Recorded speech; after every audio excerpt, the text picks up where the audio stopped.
Us, you'll see in the distance our family members, 4 children, 11 grandchildren, 14 great-grandchildren. As they get closer, notice many of them are wearing leis around their necks. We noticed that in the service as well, and we have learned that they were gifts from longtime family friends who live in Hawaii who didn't want to be named but wanted to share that gesture. Of course, the Carters had been stationed in Hawaii, often said they felt like it was a place that felt like heaven on earth.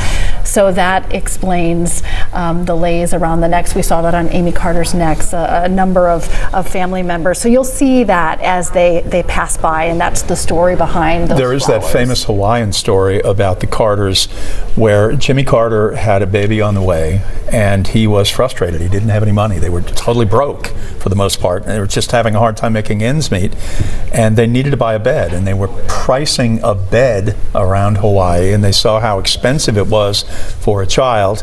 He decided he was going to figure out how to make a bed, and thus began his interest in woodworking, which for the rest of his life was certainly a big part of that life. You would see him on North Highland at the woodworking shop that's there in Virginia Highland taking classes in the 1980s, and that was the gift that his staff gave him, was a power saw, a tool.